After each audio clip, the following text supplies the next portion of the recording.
Ah, bueno, macanudo. Incluso la clase Gracias por los anterior...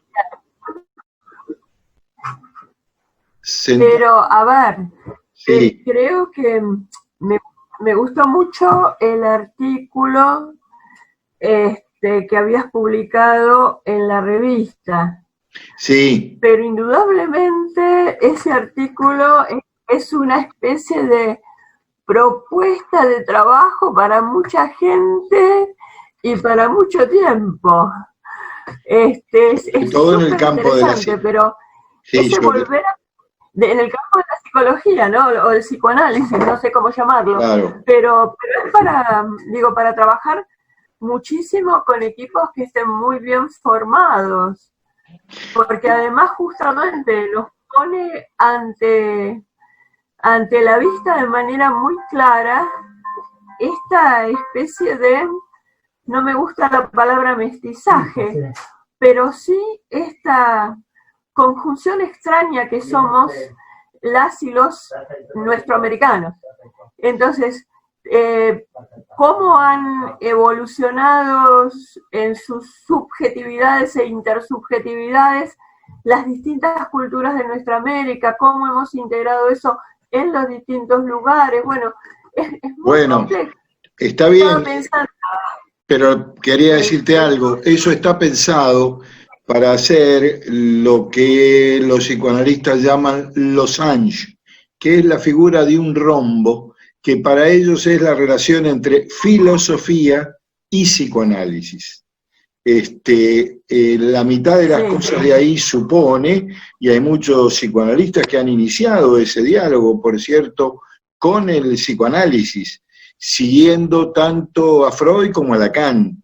En el caso de Freud, su gran temor, entre comillas, era la filosofía, carrera que iba a iniciar antes, y la llamaba esa déspota que me llama a la distancia.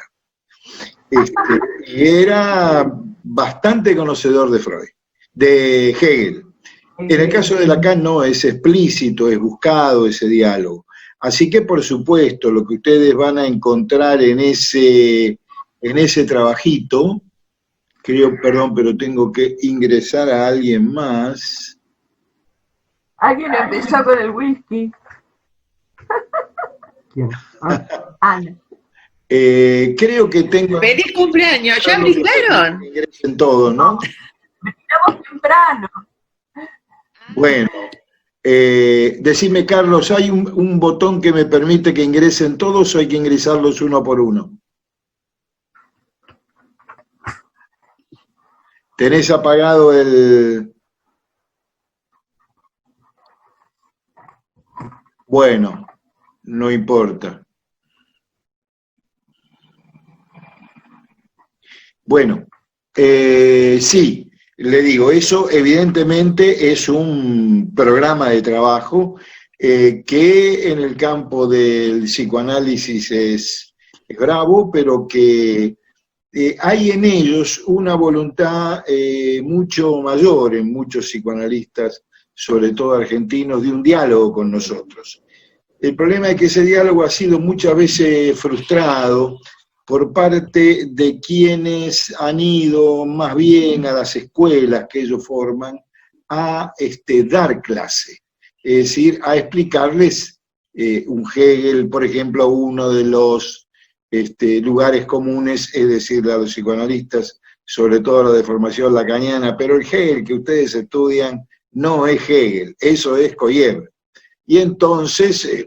recuerdo, pobre, un gran colega para mí, filósofo como era Albizu, le explicó la filosofía del espíritu y la ciencia de la lógica con un detenimiento digno de mejores causas. Es lo mismo que ellos se pongan acá a hablarles con absoluto detenimiento del esquema óptico, que es el que está supuesto por detrás del espejo. No va. El problema es una actitud, esa actitud de rombo, donde si ustedes piensan en los extremos del rombo, la relación se va ampliando y se va cerrando. Ni nosotros vamos a convertirnos en psicoanalistas, ni ellos en filósofos. Pero en su medida y armoniosamente, es una convivencia fructífera. ¿A ellos para qué? en muchos casos para conocer el fundamento ontológico y estético y ético de lo que están hablando. Y a nosotros para poder romper lo que tanto nos cuesta, que es el obstáculo conciencialista. O sea, esa ilusión cartesiana de que mediante un enorme esfuerzo de la conciencia vamos a acceder finalmente a lo real. Mónica, baja un poquito tu pantalla, Mónica Virasoro, que no te veo. Se ve que está muy alta la pantalla. Ahí está mi buena amiga. Perfecto. Ahora sí. Y Marina, te doy un encargo. Avísame a las 7:20 para que yo no me pase, porque como les dije en el mensajito previo que le mandé, tengo que entregarle hoy 19:30 en punto esta reunión al grupo que es titular de esto, porque tienen hoy una actividad de ellos que empieza a -25. Y yo la otra vez me había pasado, si bien nosotros tenemos pautado, yo había pautado 2 horas, es 1 hora y media lo que tenemos otorgado. Así que Marina, vos me chiflás o me interrumpís en ese momento. Les decía también, en lo que le habías mandado, primero que nuestro trabajo de esta tarde, que es lo poco que podemos hacer a la distancia, es la torta de cumpleaños que le vamos a ofrecer a Eduardo, a quien seguramente que en nombre mío lo hice ya por el grupo de WhatsApp, pero en nombre de todos ustedes van a darle su feliz cumpleaños. Desde ya les digo también, hablando del grupo de WhatsApp, que aquellos miembros que nos han conocido por el seminario y quieran tener entre reunión y reunión de seminario y entre reunión y reunión de la Asociación de Filosofía, manden al mail de la Secretaría de Asofil, donde hasta ahora han recibido ustedes los links para entrar, manden su teléfono celular, solicitando ser incluidos en el grupo de amigos de Asofil. Ese grupo, bueno, es un grupo de WhatsApp, donde tienen información, discusión, debates varios, que van manteniendo una relación con ustedes. Bueno, para poder ponernos en órbita, yo en el trabajo que les entregué, ese trabajo comenzaba o tenía en la nota 1 un poema de Leopoldo Marechal, de la época en que Leopoldo Marechal estaba todavía dominado, y muy bien que lo hacía, por la estructura de los sonetos, que era ese soneto, voy a admitir a Mónica Caballero, ¿sí? Era un soneto donde había y destacaba una frase que yo puse en el comienzo de nuestra primera reunión, y ahora en la segunda, en la última, en esta reunión, que cierra al menos este taller, la vamos a entender mucho mejor completo. La cita era la de un verso que decía: con el número 2 nace la pena. Vaya si nace la pena y los inconvenientes. Se rompe la tan cómoda unidad del 1 que tengo con mi mamá inicialmente y con quien haga ese lugar. Voy a leer ese poema y a partir de allí voy a tratar de hacer una síntesis una síntesis estructural de lo que hemos visto en las 4 reuniones. Mi objetivo es que ustedes hayan obtenido de allí, o lo van obteniendo, porque en general en las áreas humanísticas el conocimiento va decantando, va trabajando. Heidegger decía que tiene razón el que dice que con la filosofía no se puede hacer nada. El problema es que ella hace algo con nosotros. En general, esto de las humanidades son así. Para quienes no estaban en esto, han recibido una visión del aparato psíquico, ¿no? Bueno, el poema dice: porque no está el amado en el amante, ni el amante reposa en el amado, tiende el amor su velamen castigado y afronta el ceño de la mar tonante. Llora el amor en su navío errante y a la tormenta libra su cuidado. atenti con esto, porque son dos, amante desterrado y amante con perfil de navegante. Si fuesen uno, amor no existiría, ni llanto, ni bajel, ni lejanía, sino la beatitud de la azucena. Y acá vienen los 3 versos de remate, dice: oh amor sin remo en la unidad gozosa, oh círculo apretado de la rosa, con el número 2 nace la pena. En realidad, la pena, el desgarramiento, lo que en alemán se denomina Spaltung, grieta, escisión, nace precisamente en ese acto de un amor inicial. El amor en principio por uno mismo frente al espejo y luego otros amores. Pero fíjense que lo que viene a romper eso es la unidad gozosa. Y claro, al romper la unidad gozosa, mediante un procedimiento que nosotros hemos visto hoy, genera el yo. Ese yo desvalido que tiene que hacer camino en el mundo y que en este seminario es abandonado en el momento en que queda conformada la primera forma elemental de comunidad, que es la familia, el clan, si ustedes quieren, ¿no? De ahí en adelante, bueno, el seminario de Mason estará trabajando sobre eso y también el de Doberti, ellos avanzan más.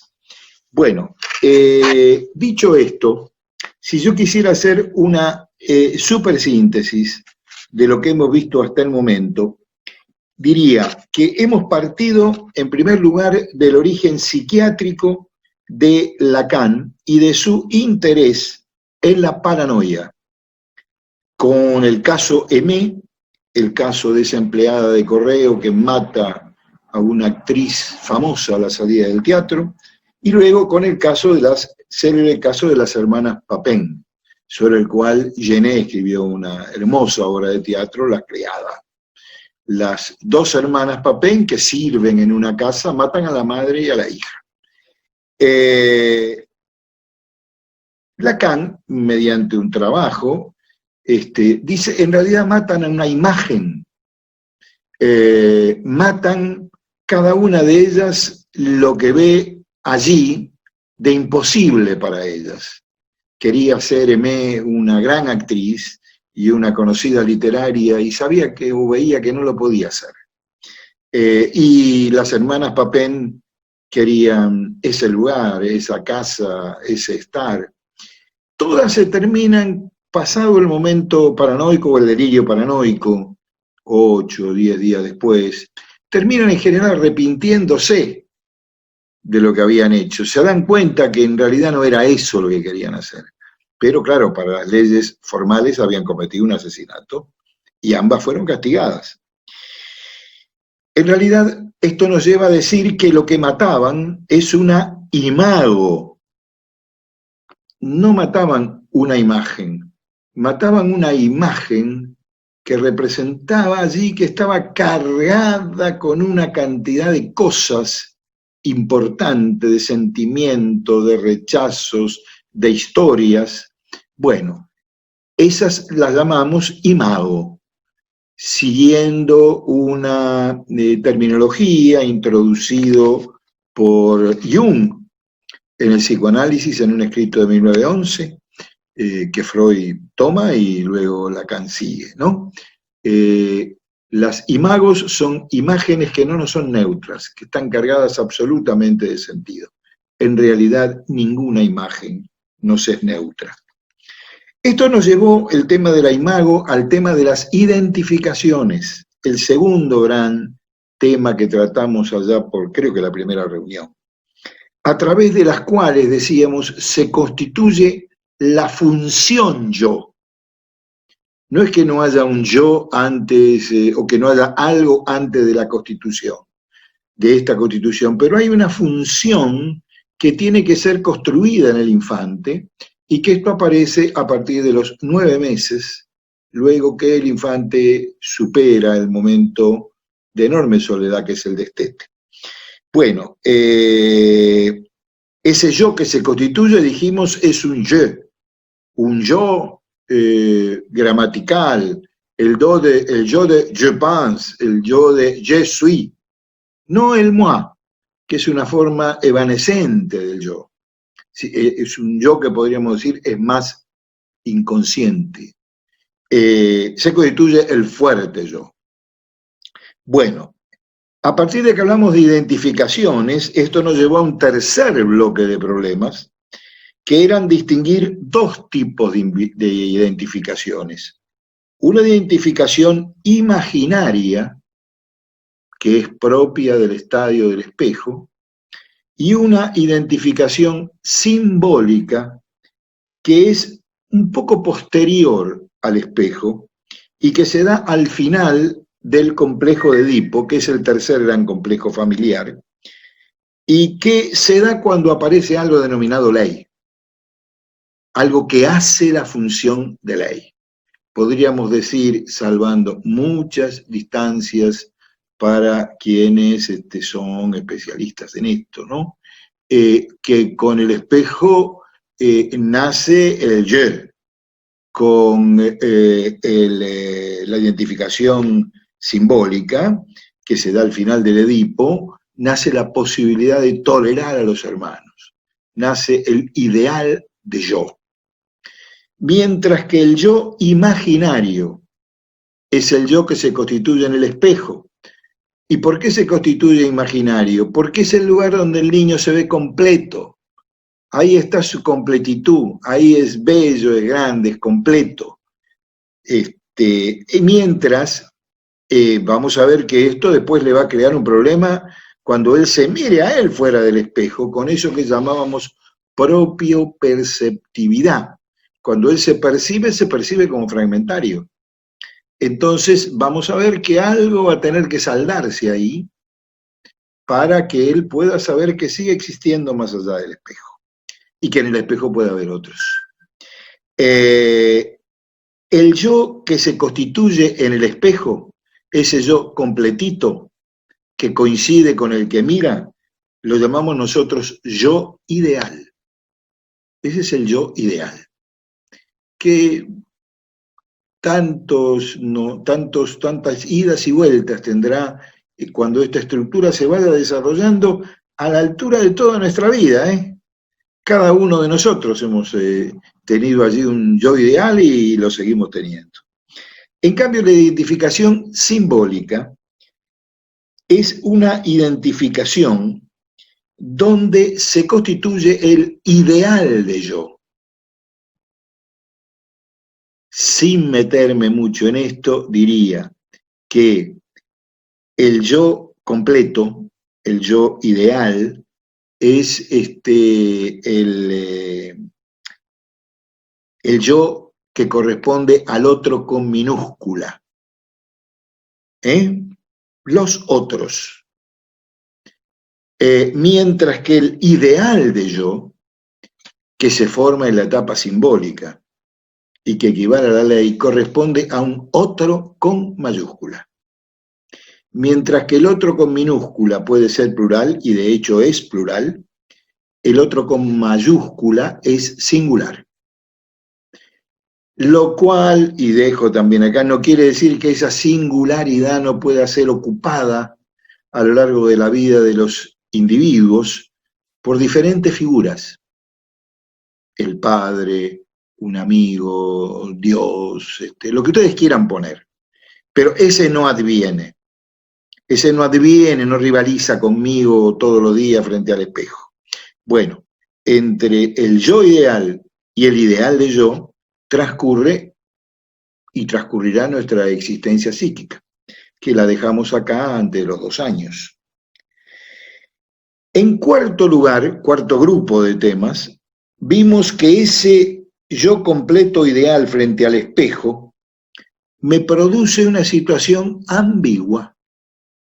Le produce al infante júbilo, porque allí se ve completo, y en otro lugar no, pero agresividad, porque cuando él se mira realmente en su en su yo que es, se ve fragmentado. Entonces esa primera agresión es entre el cuerpo completo del espejo y el cuerpo fragmentado de la percepción individual. Eso va a ser también trabajosamente solucionado, de alguna manera o de otra. Para eso va a ayudar mucho el ideal de yo. Yo siento agredida allí por primera vez mi completitud. Alejandra López me pide entrar y ya la admitimos.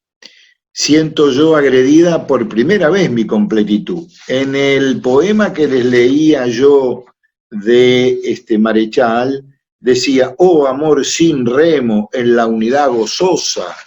Bueno, esa unidad gozosa es el narcisismo primario.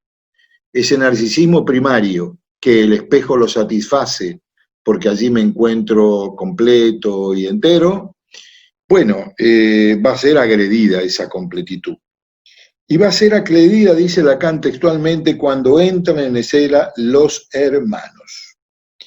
Resolver bien esto equivale a resolver el tema de los otros y reemplazar con ese reconocimiento la lucha a muerte con los otros.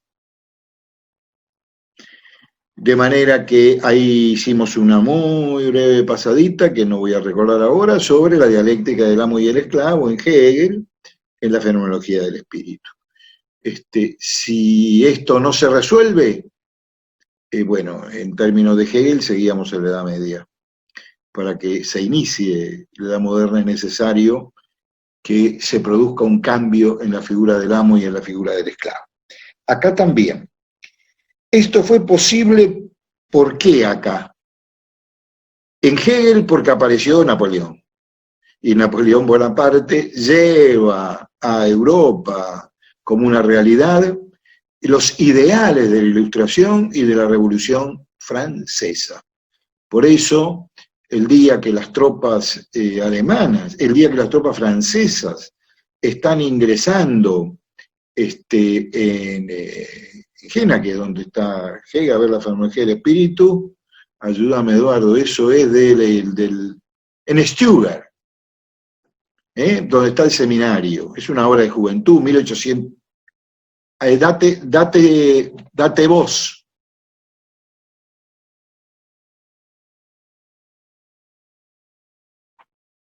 Sonido te tenés que dar. Sí, ahora. Stuttgart, ¿Dónde queda Jena? No. La fenomenología del espíritu, que es la primera obra, la de 1806, creo que es Stuttgart, ¿no? No, él estaba en Jena. Jena está en el centro de Alemania, en Turingia. Bueno, entonces claro, porque también hay una lógica de Jena. Claro. Sí. Y esto es después de la gran batalla de Austerlitz. De Austerlitz, exactamente. De la batalla de Austerlitz, que es donde Napoleón derrota a todos los ejércitos aliados. Es a lo más grande de Europa. Entran en Alemania, y mientras que el ejército alemán pelea y resiste la invasión de su territorio, en Jena había un seminario. Hegel era además seminarista. Allí estaban chicos como Schelling y chicos como Hölderlin. Bueno, es conocido. No, eso es anterior, maestro. Es en Tübingen eso. Tübingen. Y en Jena Hegel ya está trabajando. Ya está como profesor en la universidad. En Tübingen es donde está con Schelling y con Entonces ahí es cuando ellos advierten la entrada de las tropas alemanas y plantan un manzano y cantan la marsellesa, mientras que el resto del pueblo alemán está peleando. Y Hegel lo cuenta en la filosofía de la historia. Perdón, discúlpame la acotación histórica. No existía ejército alemán, era el ejército prusiano. Bueno, sí, por supuesto. No, porque importante es por lo siguiente, porque junto con Napoleón entran las tropas bávaras católicas. Los bávaros lucharon junto con Napoleón. La Entonces, unidad alemana es muy tardía, la unidad alemana va a ser mucho más tardía. Pero lo que valga el ejemplo es esto. Hegel dice que ellos celebraron esa entrada cantando la Marsellesa, precisamente cuando vio pasar la figura de Napoleón, pensó que se había reconciliado la realidad y la idealidad. Y que, bueno, el hombre perfecto, dice más o menos, sería Napoleón difundiendo eso y yo habiendo pensado la totalidad de la historia. Sí, por eso hay ahí un cierre de la historia, que vimos que no es tal. Pero se ha roto esa unidad ideal, que volviendo a lo nuestro, que solo luego un ideal de yo va a poder volver a suturar. Termino señalándole algo. Al comienzo habíamos dicho que con el número 2 nace la pena. Habíamos visto que esto que llamamos yo es un verdadero paquete de cosas que tienen que ser amalgamadas y que yo había notado por aquí un lugar que es al menos como 5 cosas diferentes que llevan necesariamente a otro tema clave frente al cual no debemos asustarnos, el malentendido. Así como la completitud para siempre de una sola vez del amado y el amante es imposible, porque eso implicaría la cancelación del amor, así como esto diría que no hay media naranja, que si esas dos supuestas media naranjas simbólicamente se ponen una sobre otra, no son exactamente iguales. Diría que esta función je surge al menos con 5 cosas adentro. Por un lado sabemos que está donde no está y es donde no es. El niño ve que está en el espejo, pero no lo ve en sí mismo. Esta cuestión, esta duplicidad entre lo que está en un espejo y me mira y lo que yo mismo efectivamente soy, me va a acompañar el resto de la vida. Luego está lo que el niño cree que es. Por ejemplo, lo primero que cree que es un acto disperso de un cuerpo fragmentado. No es un cuerpo fragmentado, pero lo cree que es. Luego está lo que dice que es con el tiempo. Luego vendrá lo que los otros creen que él es. Y luego vendrá lo que los otros dicen que él es. Es decir, esta función yo, je, tan enterita, tan completa, en realidad es la punta de un iceberg que va a remitir a algo mucho más profundo, a un moi, a un sí mismo, mucho más evanescente, donde estas cosas se van a juzgar. Y en realidad podríamos decir que el único lugar en que realmente podríamos decir que somos completos es en la cifra del DNI. Sí, bueno, yo soy mengano de tal, DNI número tanto, y sí, pero digo todo y no digo nada al mismo tiempo. Esta incompletitud es tan importante, perdón, vamos a llamar a esto malentendido, y tratando de unirlos en una sola palabra. Así lo usa Lacan, así lo usa Freud, el malentendido. Así como usan odio-enamoramiento. Así como habíamos visto que toda función de odio lleva su dosis de enamoramiento y viceversa. La función malentendido es una función clave. La pongo en el cierre de este resumen. Hay un hermoso texto muy breve literario que se llama Un cuento de Navidad. 2 puntos, el reloj y los broches para el pelo. El autor es O. Henry. Es un autor, le doy ingreso a Néstor Díaz, es un autor estadounidense que escribe bonitos cuentos muy cortos y que tenía una gran capacidad para el remate del cuento. Tanto es así que en literatura, los que están viendo el taller de imaginario literario están viendo cosas de Henry. Era un maestro para el remate, en 2 cifras, en dos frases. Por eso se solía decir, lo remató a lo Reilly. Nosotros podríamos decir, si vamos a la literatura argentina, que hay 2 maestros en el relato, porque si la primera línea es difícil, la última, válgame Dios. Piensen en Ricardo Guiraldes, piensen en algo que hemos leído en la escuela primaria y secundaria seguramente, en el Don Segundo Sombra. Un libro que reléanlo de adulto, no es un chiste, es literatura argentina de la buena. Es la contracara del Martín Fierro. Yo tuve la oportunidad de ir a San Antonio de Areco muy joven, cuando se estrena la película Don Segundo Sombra. Se la dieron a una serie de paisanos ya muy aculturados, ellos también, pero uno de ellos me comenta por lo bajo, dice, se ve que este es un paisano contado por el patrón. Pero está escrito en París, además, él era de los chicos que iba a tirar manteca al techo en París, Guiraldes. Pero el final de Don Segundo Sombra dice, y yo lo acompañé hasta el límite del campo, dice.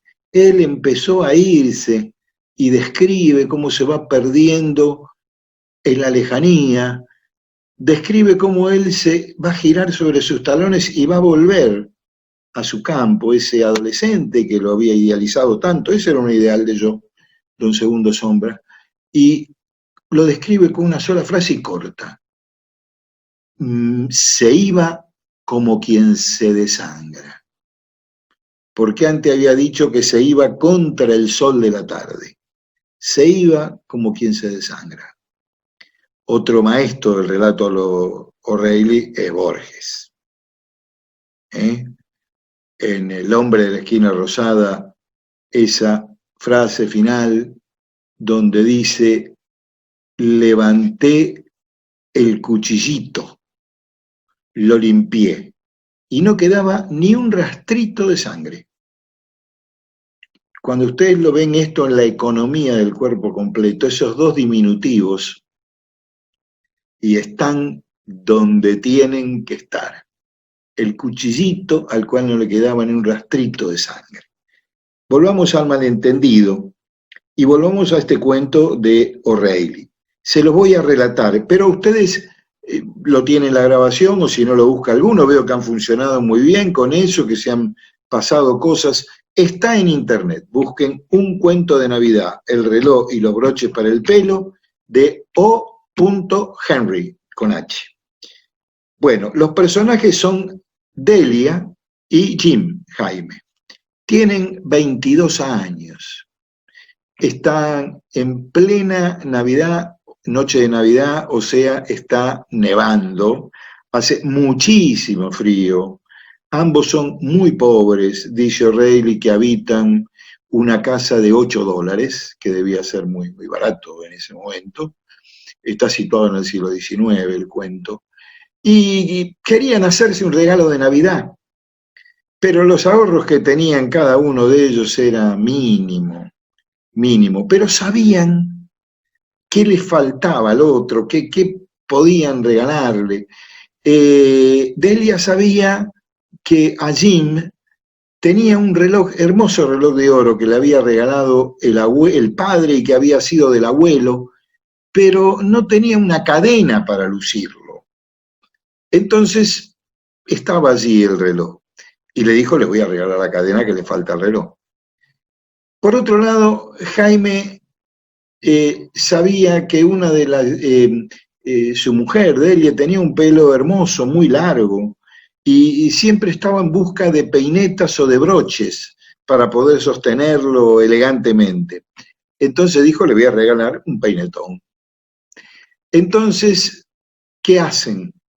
Va Jim a un anticuario, vende el reloj y con lo que saca por el reloj compra el peinetón para Delia. Delia estaba en su casa y piensa, ¿qué puedo yo vender se da cuenta que lo que podía vender era el pelo, que se pagaba muy bien. Entonces decide ir a un lugar, lo muestra y su pelo era muy lindo y se lo compran. Y con esa compra va y compra una cadena para que su marido pueda lucir el reloj. Claro, cuando se encuentran, digamos, a la noche, entra, Delia estaba esperando Chocha con su cadena para que el otro la ponga en el reloj. Y el otro entra con la peineta en la mano, pero advierte que Delia ya no tiene más pelo, que se lo habían dejado cortito y con risitos. Y dice, pero no tenés pelo. Y Jim, Delia le pide el reloj para ponerle la cadena, le dice, no, pero lo vendí para comprar la peineta. O sea, cada uno de ellos hizo el esfuerzo más grande del mundo por tratar de colmar una falta del otro, por regalársela, esa falta. Bueno, el cuento termina a lo Reilly, que los dos se dan un gran abrazo y pasan una buena Navidad. La conclusión que sacan quienes han trabajado este cuento del psicoanálisis, que es un perfecto ejemplo, digamos, de que todo amor es un malentendido. Así como toda imagen es un equívoco y supone una duplicidad con la cual va a tener que vérsela el sujeto toda la vida y hacer algo en cada momento. La otra cuestión es que con esa dupla odio-enamoramiento y con la dupla amor-odio va a tener también que vérselas por el resto de la vida. Y que cada uno lo va a resolver, le va a encontrar una solución. Hay un lindo libro de Mónica Torres, porque es sencillo de leer, que se llama Cada uno encuentra su solución.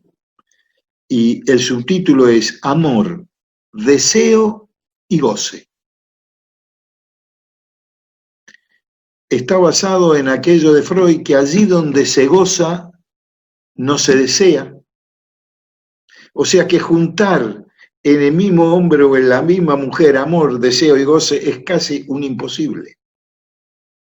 Por lo tanto, que lo realmente importante es no plantear esa completitud, porque no hay que hacer algo con ello. Entonces, encontrar la solución a la dicotomía, encontrar la solución siempre precaria, pero absolutamente necesaria en cada momento, a la incompletitud, encontrar finalmente la solución al malentendido, nos dejan la tarea del yo que se ha formado. Se ha formado el yo, todo esto queda trasladado a la familia, la novela familiar tendrá que ver con las imagos de cada uno de nosotros adentro de esa historia, y cada una familia la resolverá de una determinada manera, pero cuando decimos, o por ahí los ultraconservadores suelen tener una frase que dice la familia es la célula original, sí, es cierto, es decir, es la célula básica, no hay individuo solo, pero al mismo tiempo la familia no es una circunstancia, un paso para que después venga la sociedad y la política. La familia es absolutamente decisiva para poner al sujeto en competitividad social y en competitividad política. Si ustedes con este esquemita pueden tranquilamente bajarlo a tierra de vuestras propias disciplinas y trabajarlo ya como propio, es la cuestión del resto del seminario. Pero la marcha anticuarentena del día antes de ayer, o no sé, cuando fue para hacerse un picnic, Es decir, si uno la ve solamente desde el punto de vista político, es para decirle, bueno, estos tipos hay que matarlos, además porque Minga no le aplicaron la ley anticuarentena, resulta que un matrimonio judío que se casa y hace una fiesta para 100, bueno, por lo menos 5 fueron encausados. Hay 87.000 encausados en la ciudad de Buenos Aires y en el conurbano. Bueno, esto no sé si han encausado alguno, pero cuando si uno se tomaba el trabajo de ver qué decían algunos de ellos, pero había uno que era psicótico, directamente era psicótico, porque el tipo decía, el virus no existe. No existe, no hay virus. Entonces el periodista trataba de conciliar, dice, usted me dice que no está en todos lados. No, yo le digo que no existe, que es un invento para tenernos a todos encerrados. Bueno, esa estructura es psicótica.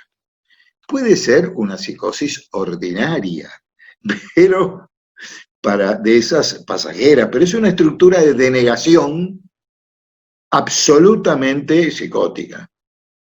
Y había otros tipos donde de pronto tenía que convivir liberales y nazis al mismo tiempo. Entonces los nazis decían que estábamos frente a una conspiración judía internacional, y los otros decían, no diga eso, ¿qué va a pensar la gente? Nosotros somos libertarios, en fin. Bueno, hasta aquí llegué, ahora te voy a dar la palabra, Eduardo, y iniciemos una ronda. Me quise dejar este tiempo para el final, donde podamos hacer algo. Ustedes hagan los aportes que quieran sobre esto. Yo no voy a agregar más conocimiento. Y al mismo tiempo vean con este complejo de ideas en qué pueden usarlo, qué han llevado a su disciplina. Yo les pediría, si me marcan abajo donde dice reacciones, pueden marcar la manito y entonces yo los puedo ver. Empiezo por Eduardo. Adelante, Eduardo.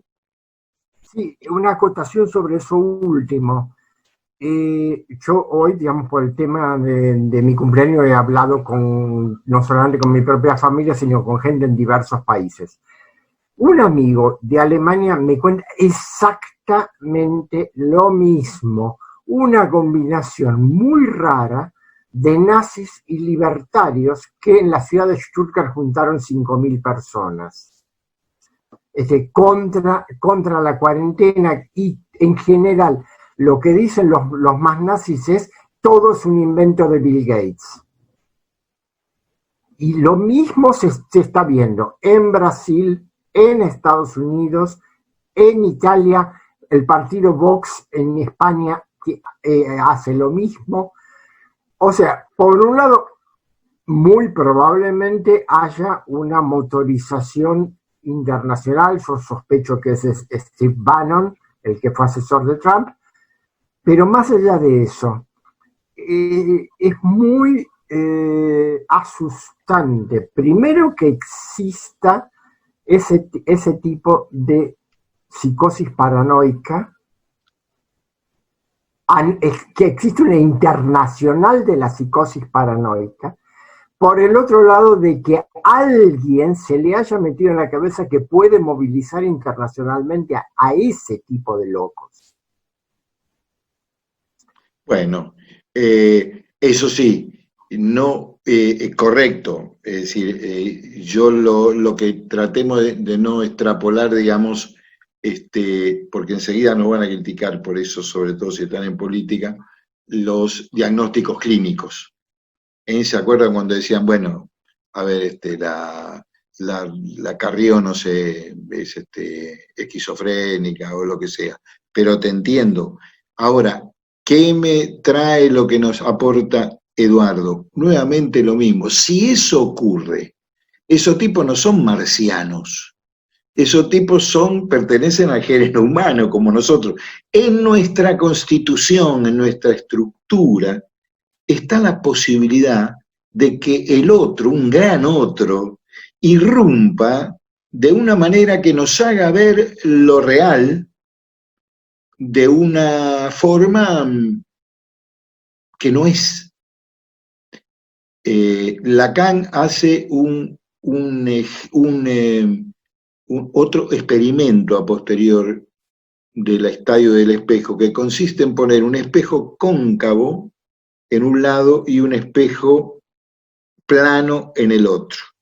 Entre paréntesis, Mónica, la Universidad Nacional de La Plata, de tu ciudad, junto con analistas platenses y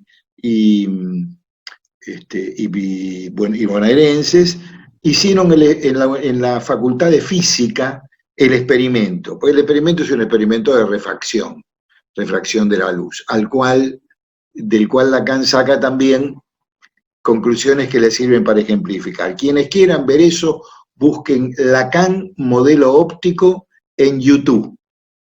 Y tienen 2 videitos muy cortos donde se hace el experimento de poner un espejo cóncavo y un espejo plano. En el medio se coloca un florero vacío y se coloca un ramo de flores invertido.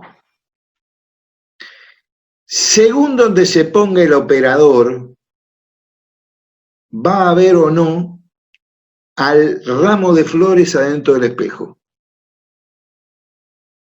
Hay una cantidad de leyes de la refracción física que lo explican. Para el psicoanálisis esto le lleva a reforzar su idea que ya tenía la Gestalt también, ¿no? De que al ver nosotros en perspectiva, lo que hacemos es completar la imagen. Es decir, pero es posible, a ver, lo que hay, lo real es un jarrón que no tiene nada dentro y lo que hay es un ramo de flores que lo han puesto al revés. Entonces, según detrás de qué espejo o en qué lugar se coloque el ojo, allí se hace el experimento y se aplican las leyes físicas. Es interesante verlo. Lacan modelo óptico, esto es de unos años posteriores. Lo cual muestra a mostrar nuevamente el carácter de constitución que tiene lo real. Nosotros constituimos lo real. No uso expresamente la palabra construimos. No, nosotros no construimos lo real existe. Es decir, no partimos de un idealismo absoluto. Pero sí constituimos lo real. Bueno, y según modelos ópticos, el buen ciudadano que decía allí que esto era una conspiración del sionismo internacional y que el virus no, oye, el otro que decía que el virus no existía, no mienten. Es decir, a ver, yo puedo decir, eso es una fake news, se puede mostrar que existe y yo le traigo el virus, se lo muestro, si se lo podría mostrar, dice, no, pero no es el virus. Usted vaya, si quiere un ejemplo clínico, y con esto termino, esto del espejo cóncavo y el espejo convexo, plano y cóncavo, y este pequeño experimento le sirve al primer Lacan para distinguir la psicosis de la neurosis. Dicho muy globalmente, es decir, el psicótico verá a la mamá con pene y dirá, mi mamá tiene pene. Y usted va, se la muestra desnuda si quiere a la madre, le muestra y me dice, no tiene pene, no ve, véalo, tiene. Y el otro va a decir, no tiene, no le falta nada, pero pene no tiene. Entonces, a ver, ¿hay uno que es un infame? Sí, eso. En política ya entra categorías éticas, ontológica y política. Digo, estos tipos es bueno, pero fíjese ustedes las estructuras arcaicas que mueve esto. Un tipo que dice la pandemia es mentira, y voy a decir, mirá, ahí, yo tuve oportunidad de hablar ayer con una chica que vive en Inglaterra, y digo, pues ustedes tienen 33.500 muertos, o sea, están a un centenar de muertos de tener la misma cantidad de muertos que con el bombardeo alemán a Londres. Me decía, sí, pero acá no se ve así. Bueno, sí, no, es probable que no se vea así. Bueno, veamos otra pregunta, o otra observación que quieran ustedes hacer. Adelante, Carlos. Tenés apagado el sonido. Sí.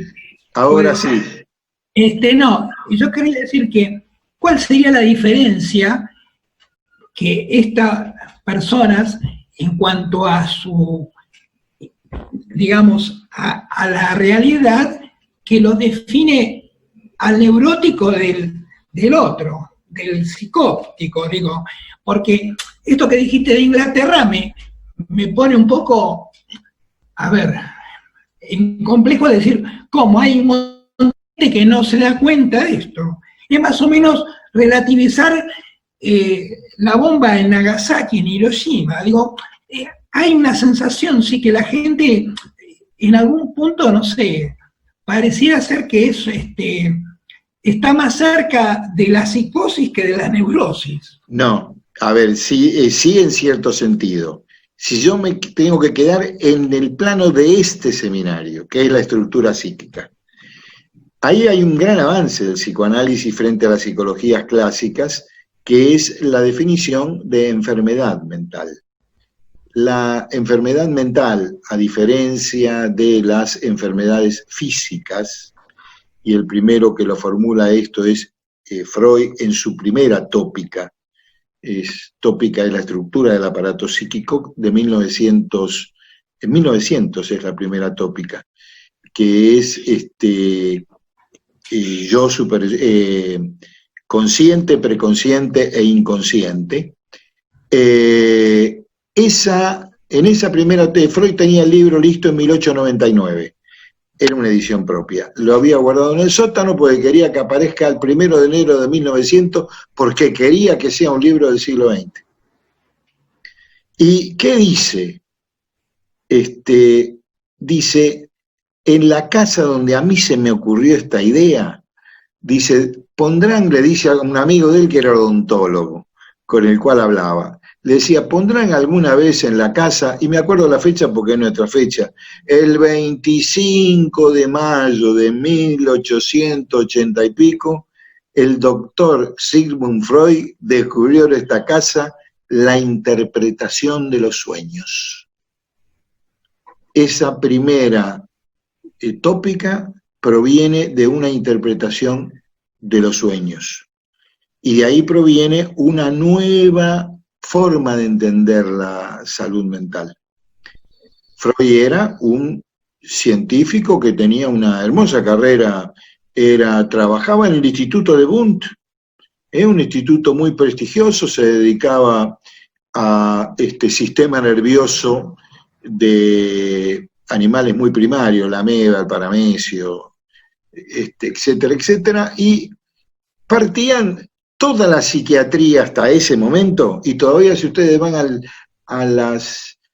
alguna vez a consultorios de psiquiatras muy viejos, hay un libro que se llama Psicopatología Normal y Patológica, es un tomo ancho así, que tiene como 40 ediciones, donde el alemán Griesinger, voy después a Fernando que vi la mano levantada, el alemán Griesinger decía, los problemas psíquicos son epifenómenos del sistema nervioso. Por eso, o sea, son resultantes de alteraciones en el sistema nervioso, en la transmisión, etcétera, etcétera. Por eso, nosotros todavía solemos decir, bueno, no te pongas nerviosa, como si lo que tuviese es una alteración de los nervios, qué nervio que tenés. Bueno, lo que viene Freud a romper es a decir, no, la vida psíquica tiene una autonomía de la vida nerviosa.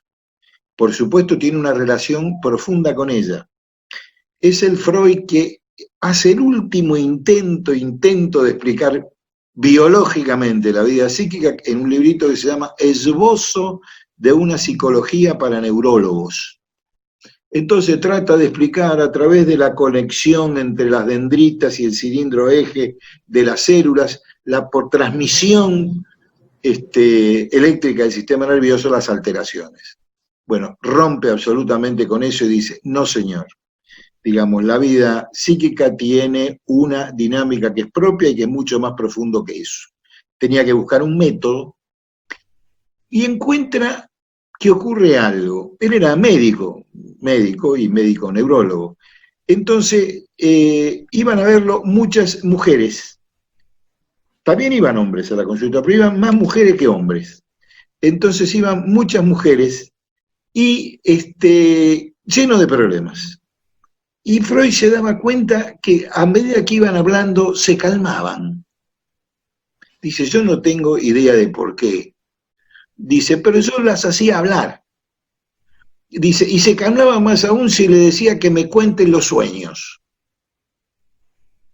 Dice, eran muy reacias a contármelo, porque me decían algo que ellas creían importante, que no, pero yo no me lo acuerdo bien, yo soñé que iba en el tren, pero yo veía a alguien por la ventanilla, pero yo no sabía si era mi tía Marta, o si en realidad era Marisa, así que no, doctor, no importa, usted cuénteme lo que se acuerde. Entonces le contaba el cuento, porque en realidad a él no le interesaba para nada lo que el cuento dice, lo que el sueño dice en sí, linda con el misterio. Dice, a mí me interesa que yo tengo que buscar el accionar de la conciencia en el momento en que ésta está distraída, en que el yo, ese que acompaña todas mis representaciones, está distraído o está dormido, o entonces empieza a buscarlo en el chiste, en la equivocación de nombres propios, en el sueño, tanto es así que llega a decir, a mí, mis histéricas me enseñaron el psicoanálisis.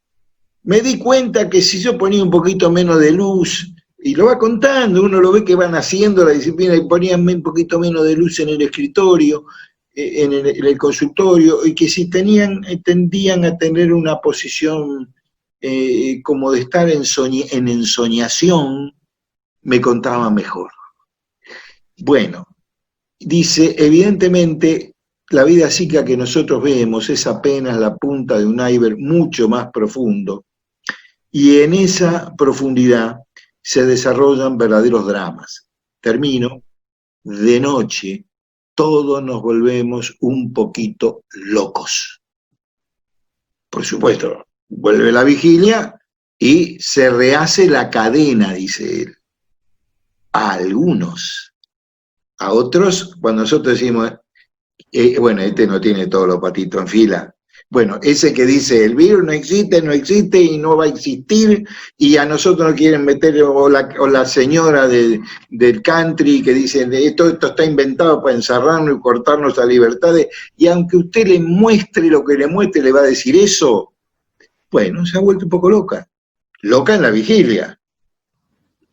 Yo sé que esto en la política no tiene otro tratamiento, pero no son loquitos, como no son tontos los que se hicieron pagar los sueldos y los que lo pagaron, algunos que no les correspondía pagar. Fernando, adelante.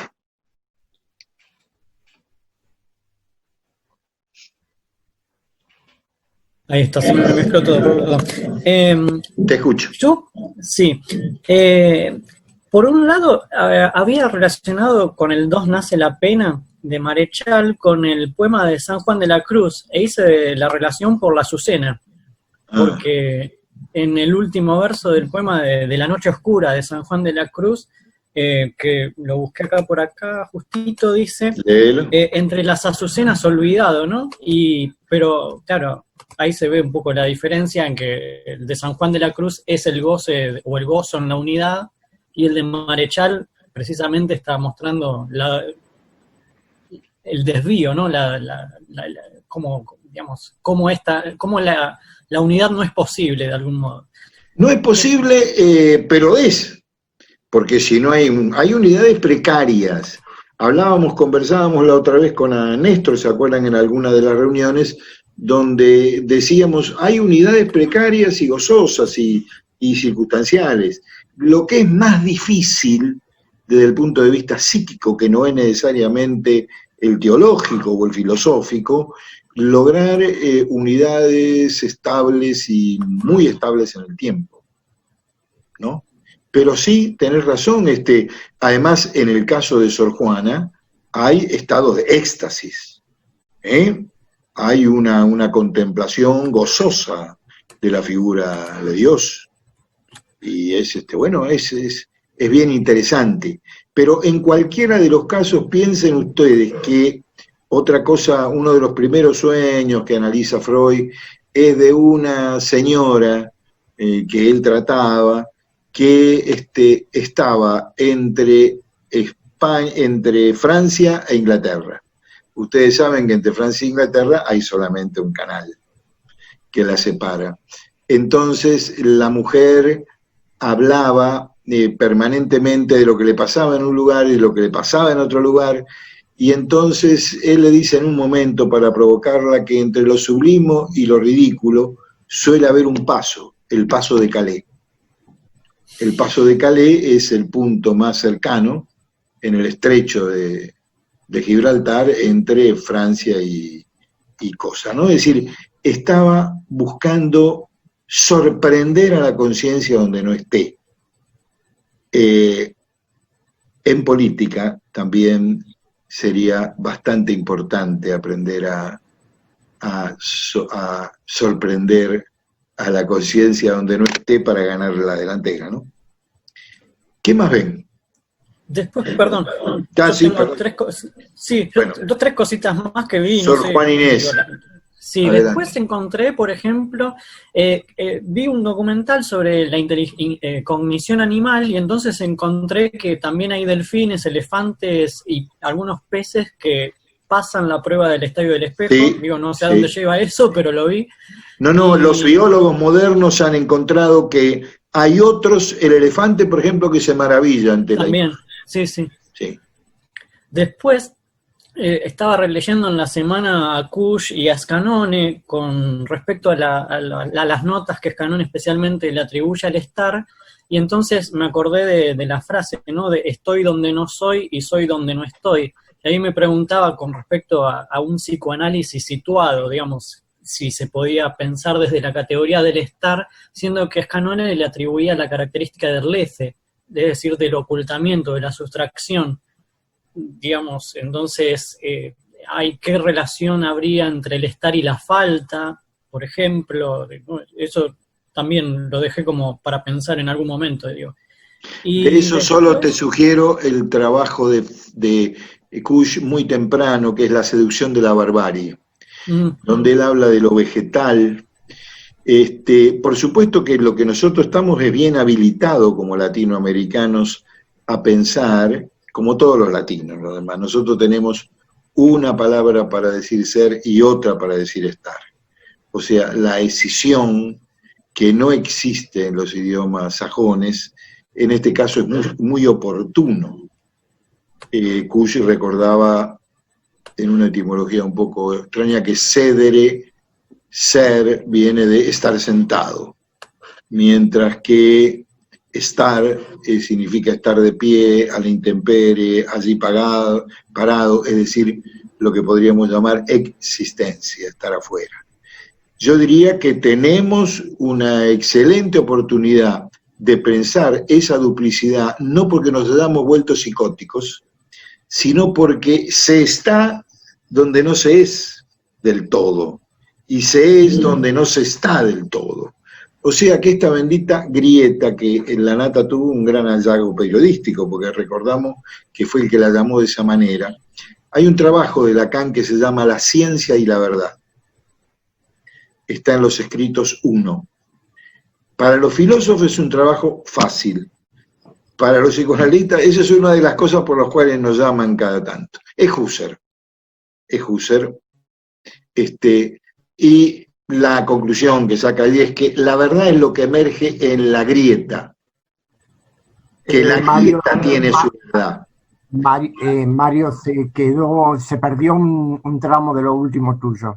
La verdad es lo que emerge en la grieta, que la verdad no estaría en alguno de los dos bordes de la grieta, sino que hay una verdad que constituye la propia grieta. Y allí inventa también utilizando el francés, un idioma latino, en una noción de verdad y relatividad mezcladas. Verdad se dice en francés vérité, y variedad se dice variété. Entonces él habla de la varité, o sea, de una verdad que es siempre relativa a un momento de la cosa y a un estado de la cosa, lo cual no niega, y que eso aparece en la grieta, en la hendidura. Solo para dejarlo para pensar, si le preguntasen, bueno, no digo si le preguntasen a Lacan, pero Lacan trabaja mucho las pasiones, nosotros no hemos hablado acá. Una pasión, nosotros trabajamos la envidia como pulsión, pero hay una pasión que él agrega, la piensa siempre como buen francés a partir de Descartes, pero le empieza a agregar otras. Y una pasión fundamental es el odio. Cuando nosotros decimos, sin demasiada técnica, que en realidad lo que hay es un odio profundo, decimos, un odio, bueno, por motivos históricos, por lo que quieran, hay un momento en que esa decisión que hace grieta está manejada por el odio, y es tan violenta como la envidia. ¿Se acuerdan que yo les decía que la envidia no es que el otro tenga algo que yo quiero? La envidia es que tenga. Lo que quiere el niño, recordado por San Agustín, que ve a la madre de leche amamantando a otro, lo que quiere es que se muera. No quiere compartirla. Y a veces eso pasa por la criba y dice, bueno, no, digamos, pero en estados determinados, es decir, la envidia hace estragos. Bueno, diríamos que el tipo de grieta que parece insinuarse es una grieta muy guiada por la pasión del odio. El odio, el acto del odio, porque se acuerdan que diferenciábamos entre agresividad y agresión. Mientras el odio queda en el nivel de la agresividad, de una tensión, cuando le decimos al otro, mira, te odio. Pero otra cosa es que yo vaya al hecho.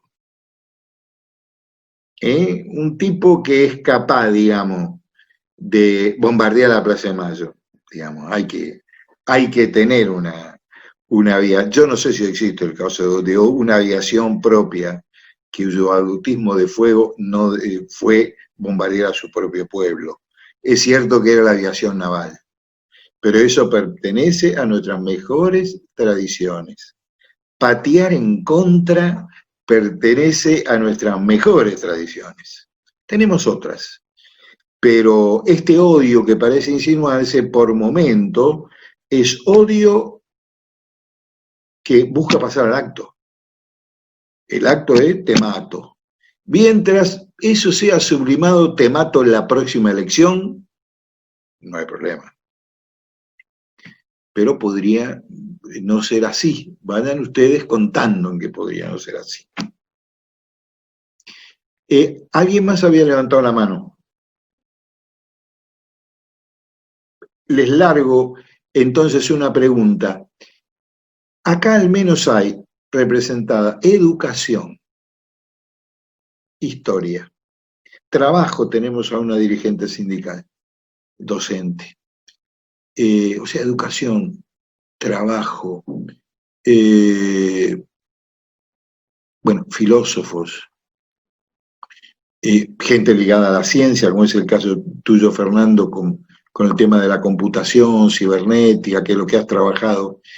Todo esto, ¿qué les sirve? ¿Qué vieron?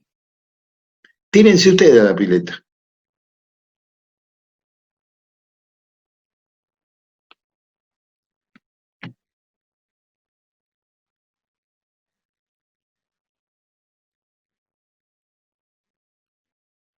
Alcira creo que está alzando la mano. Tóquenme abajo donde dice reacciones, pero ahora la veo, sí, Alcira. Sí, Alcira.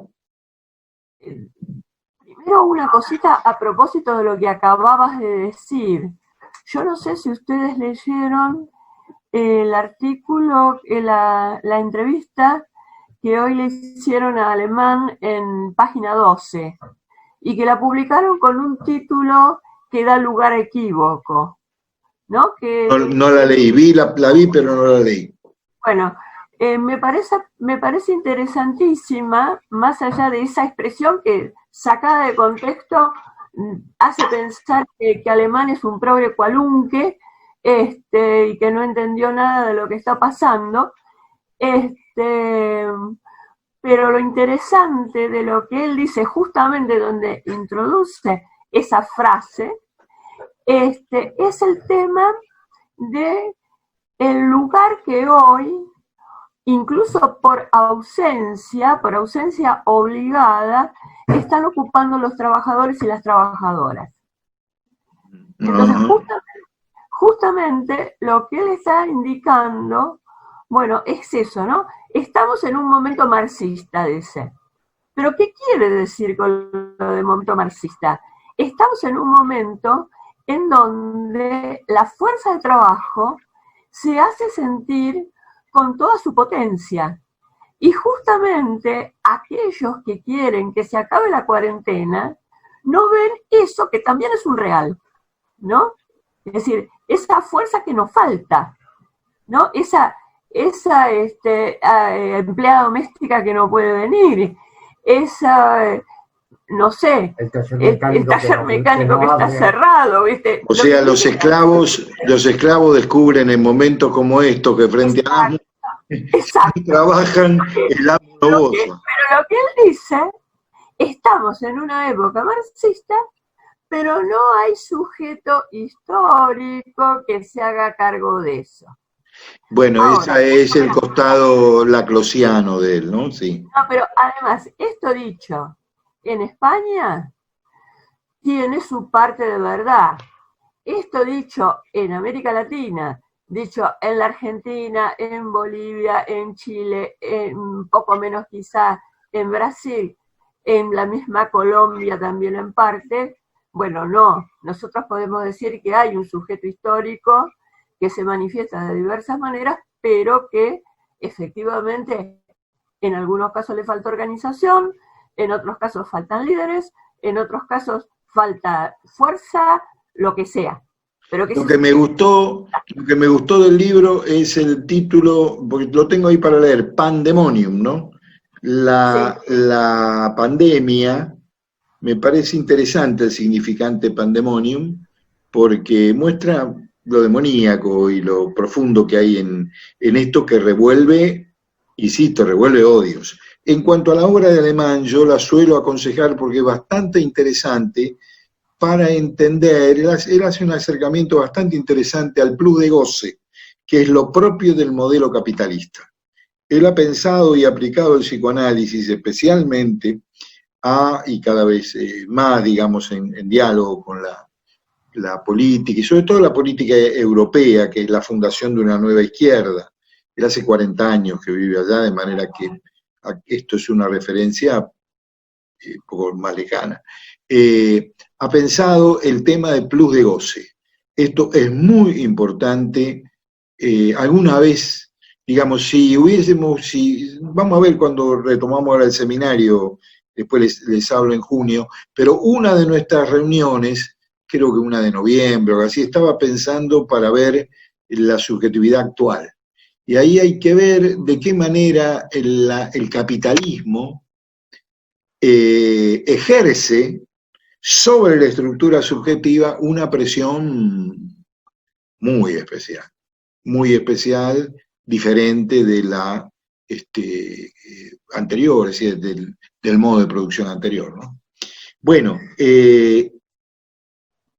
habíamos preguntado asociaciones, no libres sino guiadas, pero asociaciones al fin.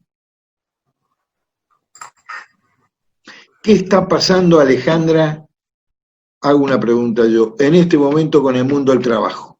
¿Qué nos está pasando a nuestros docentes? ADOP sacó y yo subí al WhatsApp un pequeño videíto que me pareció muy bien logrado, porque ponía el acento, atención muchachos, esto del Zoom, el teletrabajo, estamos en casa encerrada, no vaya a ser que el cambio en las relaciones laborales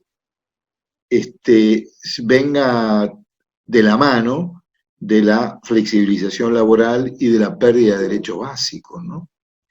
Que es el drama. Pero, ¿cómo ves la cosa, Alejandra?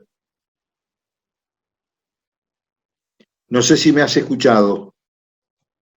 Sí, ahí se ve, sí, entrecortado porque se te corta se te corta continuamente el mensaje. Se escucha. Pues, bueno, era cómo ves la situación esta, y Sadop sacó algo interesante, decía yo, que es mostrar que estas cuestiones de las nuevas formas laborales, y sobre todo en este caso nuestro para los docentes, pero para otras también, no sean confundidas con una suerte de panacea. Es decir, si no hay jornada laboral, el teletrabajo puede ser infinito y tomar la totalidad de la jornada, ¿no? Sí, y te diría algo más. Una cuestión es la posición del SADOP, que la pueden hasta leer y desmenuzar en las encuestas, y otra cuestión es lo que está pasando con los compañeros trabajadores, compañeras y compañeras. Digo, lo que de campo aparece, ¿no? Y lo que aparece claramente es la disociación. ¿Entre qué y qué?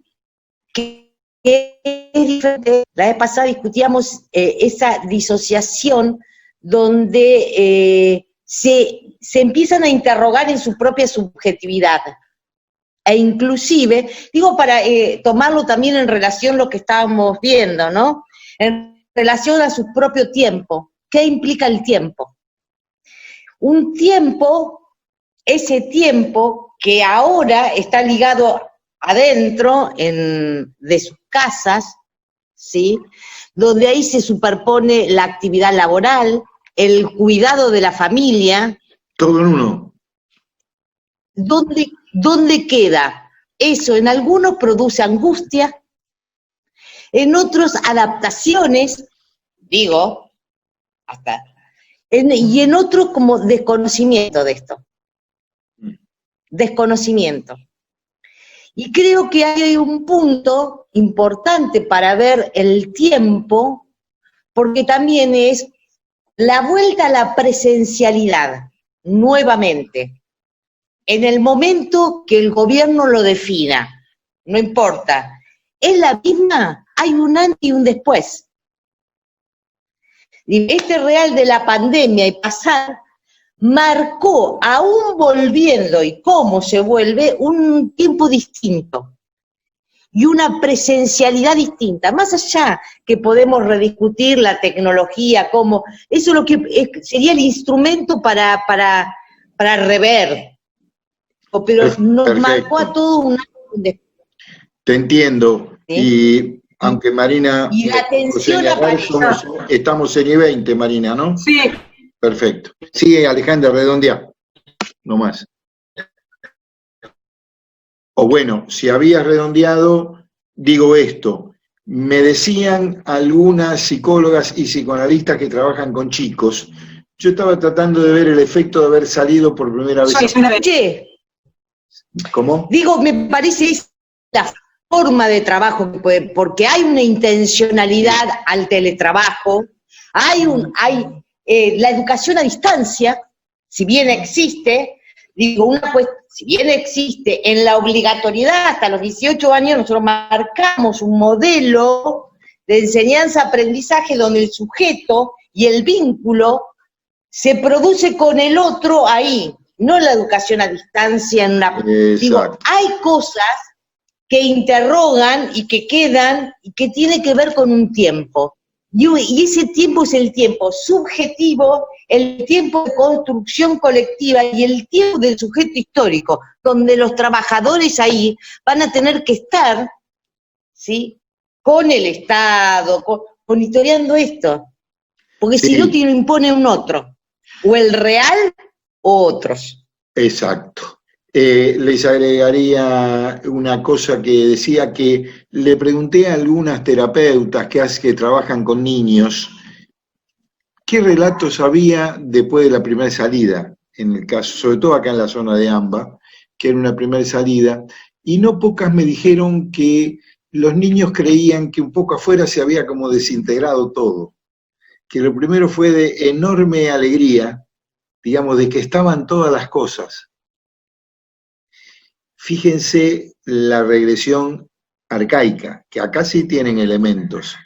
¿Qué es lo que se enfrentaba al espejo del otro lado cuando el niño se miraba a sí mismo? ¿El cuerpo cómo? Fragmentado. Entonces, no hay espejo. Entonces, si no hay espejo, el espejo es lo que me dice. Salió mi papá y compró en el súper, y salió mi mamá y se fue a la farmacia, pero ¿y qué hay? Dice que la mayor parte no eran solo contentos de estar con sus amigos o de poder verse, sino de que haya cosas, de que sea otra vez armo mundo. Bueno, esto me lleva a algo para redondear. Nosotros, este taller que está llegando ahora a su final, y yo les agradezco enormemente su fidelidad de estar las cuatro reuniones, en un temita que se las trae. Otra cosa es poner en YouTube una clase de yoga y otro bancarse estas cositas. Les decía que en realidad es la punta del iceberg de lo que nosotros vamos a desarrollar, íbamos a desarrollar y vamos a tratar a lo largo del año, y que esto era una parte de la presentación de la clase 1. Las otras dos partes eran de... el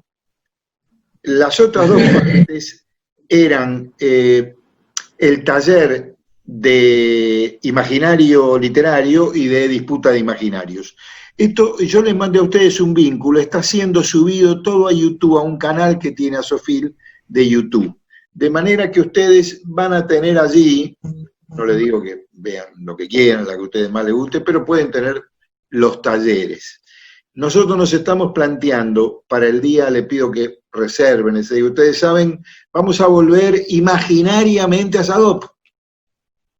Vamos a mandar unas fotos en estos días para que recuerden cuál es nuestro lugar físico. Pero estábamos notando, o yo había propuesto, le digo, miren, a mí me está impactando mucho, estamos viendo todo por la ventana, pero por dos ventanas.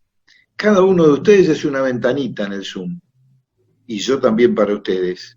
Y a su vez está la ventana de la casa. Salta Roberto Doberti, que como buen arquitecto había escrito una vez un trabajo muy lindo, que se llama De puertas y ventanas, y descubre que la ventana, o nos contaba, que la ventana es un invento de la modernidad. O sea, la ventana como algo que se cierra y se abre. La ventana que me permite ver al mundo desde el marco de la ventana, pero asomándome, saliendo, es anterior al balcón. Dice, no, la puerta es connatural a la casa humana. Digamos, para poder cerrarla había que poner una puerta. Pero durante todo el medioevo no hay ventanas. Hay ventanucas, las catedrales tienen vitró. Dice, pero ventana, primero que no había mucho para ver, porque la calle era muy estrecha, entonces un tipo abría la ventana, no veía lo mismo que veía a través del vidrio o a través de la cortina. Entonces, estamos mirando desde una ventana. Otro se le ocurre decir, bueno, pero el único contacto que tenemos desde la ventana es la mirada. Yo recuerdo, le digo, miren, en nuestro taller estamos hablando de la mirada y de lo que la mirada produce. Y otros compañeros agregaban, pero al mismo tiempo estamos tratando de ver más allá de lo que vemos. Entonces pensamos, y solo eso, que vamos a partir con una reunión general del seminario de las 25 o 30 personas que son las que usualmente nos encontramos en Sadop un sábado al mes, con un tema que podría ser algo así como desde la ventana, miradas y algunos proyectos. Porque estamos mirando, conociendo la realidad enmarcada, absolutamente enmarcada, viendo la calle sin estar en la calle. Hemos dicho, nos reunimos mañana, yo tengo que reunir mañana a las 18, nos juntamos con el Consejo Académico, en realidad no nos juntamos nada. Hemos naturalizado esa cuestión. Entonces me parece que esto que decía Alejandra, de que se ha producido una decisión importante, donde lo que siga podrá ser igual, mejor o diferente, pero va a circular de otra manera. De otra manera.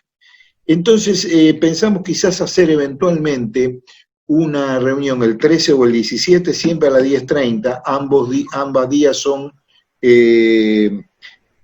sábados, y nosotros generalmente trabajamos 2 horas, 2 horas y media, porque hacemos, la idea que tenemos es hacer 4 viñetas, no exposiciones, 4 viñetas con 4 compañeros que nos planteen algo. Uno quiere hablar de la pandemia, el otro quiere hablar de otra cosa, el otro, pero que plantee, y luego es la primera vez que nos vamos a ver la cara. La primera vez que nos vimos acá en el taller, alguno de ustedes dijo, ¿cuánto hace que no nos veíamos? Bueno, ahí nos vamos a ver los 25. Vamos a tratar de ordenadamente hacerlo. Así que yo los invito a 2 cosas. Los que ya dieron su mail y reciben las noticias de la asociación y eso lo tienen. Los que no, pidan que se los incluya en el listado regular de mail de la Asociación de Filosofía. Donde vayan o no vayan a la reunión, reciben los materiales que se producen. Y los que quieran interactuar, digamos, entre reunión y reunión, pueden mandarnos el celular también, pidiendo ser incluidos en el grupo de WhatsApp Asofil. Creo que los que están aquí, la mayoría está, no sé si Sofía... Estamos. Está, bueno, entonces está, y Marina también. Bueno, allí quedamos conectados, que es la palabra de la hora. Mario, sí. Vos lo comunicarías con anticipación a eso. Yo comunico sí, con la debida. Este viernes lo decidimos. Decidimos título y le decidimos 13 o 27. A mí me trae una cosa, más allá de saber de qué van a tratar estas viñetas, ¿no? Lo que estás diciendo de ventana, porque con Proico la ventana da un borde, tiene borde. Sí, claro. Digo, y marcar un borde tiene toda una connotación que es distinto a no tener borde. ¿Y te acordás cómo se llama? Es un borde. Y lo digo porque estoy terminando. ¿Te acordás cómo los bordes de la ventana se llama quicio? Y nosotros solemos decir que la locura es, me sacó de quicio. Bueno, los dejo en vuestro quicio y si Dios quiere vamos a seguir conectados en la próxima actividad en